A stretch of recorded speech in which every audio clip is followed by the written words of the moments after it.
বলের ব্যস্ততা শেষে আবারও সাদা বলের ক্রিকেটে ফিরছে বাংলাদেশের জাতীয় ক্রিকেট দল। আয়ারল্যান্ডের বিপক্ষে মাঠে নামছে 3 ম্যাচের টি-20 সিরিজে। ফরম্যাট বদলালেও লক্ষ্য একই বাংলাদেশের। টেস্ট সিরিজের মতো টি-20 সিরিজও বাগিয়ে নিতে চায় টাইগাররা। সেই লক্ষ্যে প্রথম ম্যাচে মুখোমুখি হচ্ছে দুই দল। আগামীকাল 27 নভেম্বর বৃহস্পতিবার বীরশ্রেষ্ঠ flight lieutenant Motiur Rahman cricket স্টেডিয়ামে সন্ধ্যা 6টায় মাঠে নামবে বাংলাদেশ এবং আয়ারল্যান্ড। খেলা দেখা যাবে টি স্পোর্টস এবং নাগরিক টেলিভিশনে। অনলাইনে দেখতে পারবেন ট্যাপম্যাট অ্যাপে। গত কয়েক মাসে দুর্দান্ত সময় পার করেছে বাংলাদেশ টি-20 দল। এই সময়ে জিতেছে কয়েকটি সিরিজ, তবে সর্বশেষ সিরিজটি একদমই ভালো যায়নি বাংলাদেশের। চট্টগ্রামের এই মাঠেই গত মাসে হোয়াইট ওয়াশ হয়েছিল ওয়েস্ট ইন্ডিজের কাছে। আয়ারল্যান্ড অবশ্য ওয়েস্ট ইন্ডিজের চেয়ে অনেকটাই নিচের সারির দল।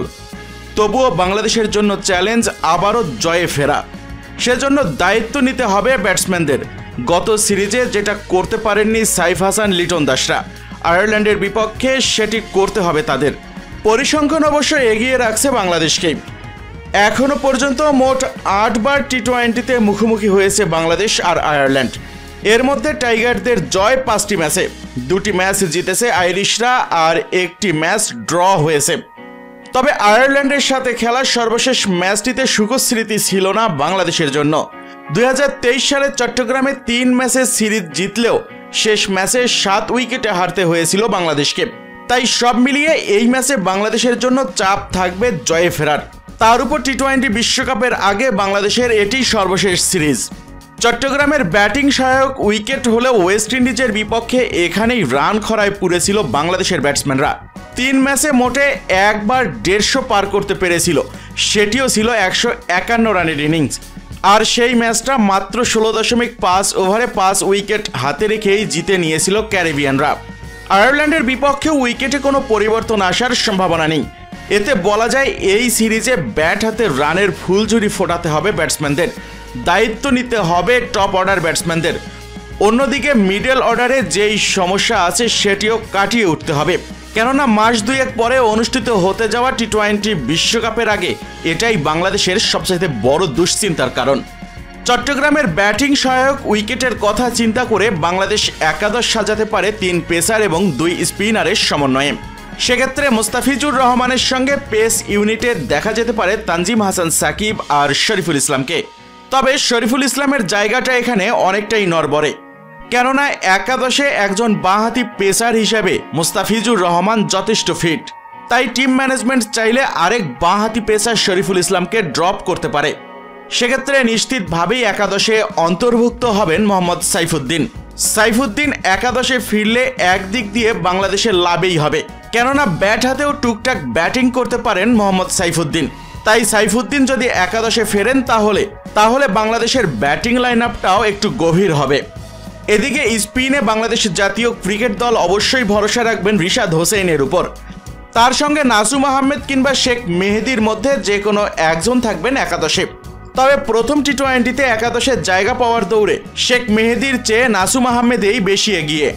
আন্তর্জাতিক টি-20তে নাসুম আহমেদের সর্বশেষ পারফরমেন্সেই তাকে এগিয়ে রাখার সবচাইতে বড় কারণ, কেননা সাম্প্রতিক সময়ে নাসুম আহমেদ টি-20তে দুর্দান্ত ফর্মে রয়েছেন। সেই সাথে আয়ারল্যান্ডের ব্যাটিং লাইন আপে ডানহাতি ব্যাটসম্যানের আধিক্যর কথা একাদশ সাজাতে অবশ্যই মাথায় রাখবে টিম ম্যানেজমেন্ট। এছাড়াও টপ অর্ডার ব্যাটিং লাইন আপে কোনো পরিবর্তনের আভাস নেই। ওপেনিংয়ে সাইফ হাসানের সঙ্গী তানজিদ হাসান তামিম, 3 নম্বরে আসতে পারেন লিটন দাস। এরপর তাওহিদ হৃদয় 5 ও 6 নম্বর পজিশন নিয়েই বাংলাদেশের যত মাথা ব্যথা। দল ঘোষণার সময় প্রধান নির্বাচক বলেছিলেন এখানে খেলানোর জন্য স্কোয়াডে নেওয়া হয়েছে মাহিদুল ইসলাম অঙ্কনকে। তাই অঙ্কনের অভিষেক হলে তার সঙ্গে দেখা যেতে পারে জাকের আলী অনিক কিংবা কাজী নুরুল হাসান সোহানের মধ্যে যে কোনো একজনকে। তবে জাকেরের খেলার সম্ভাবনাই বেশি। তবে টিম ম্যানেজমেন্ট চাইলে টপ অর্ডারে একটা পরিবর্তন নিয়ে আসতেও পারেন। সেক্ষেত্রে তানজিদ হাসান তামিমের সঙ্গে আবারও জুটি বাঁধতে পারেন পারভেজ হোসেন ইমন। আর যদি তেমনটা হয় তাহলে সাইফ হাসানকে তার ওপেনিং পজিশনটা ছেড়ে দিতে হবে। তাহলে সাইফ হাসানের ব্যাটিং অর্ডার পরিবর্তন হয়ে 4 নম্বরে নেমে যাবেন। এক্ষেত্রে তাওহিদ হৃদয়ের একাদশে বাদ পড়ার সম্ভাবনাও রয়েছে। এবার চলুন জেনে নেওয়া যাক আগামীকাল বাংলাদেশের জাতীয় ক্রিকেট দল আয়ারল্যান্ডের বিপক্ষে প্রথম টি-20তে কোন একাদশটা নিয়ে মাঠে নামতে পারে। লিটন দাস, সাইফ হাসান, তানজিদ তামিম, তাওহিদ হৃদয়, জাকের আলী অনিক অথবা কাজী নুরুল হাসান সোহান, মাহিদুল ইসলাম অঙ্কন, রিশাদ হোসেন, নাসুম আহমেদ, মুস্তাফিজুর রহমান, তানজিম হাসান সাকিব এবং শরীফুল ইসলাম অথবা মোহাম্মদ সাইফুদ্দিন। কিন্তু দর্শক মণ্ডলী, আপনাদের কাছ থেকে জানতে চাইব আয়ারল্যান্ডের বিপক্ষে প্রথম টি-20র চূড়ান্ত একাদশে আপনারা কোন কোন ক্রিকেটারকে দেখতে চান। আপনার মূল্যবান কমেন্টটি জানাতে ভুলবেন না নিচে কমেন্ট সেকশনে।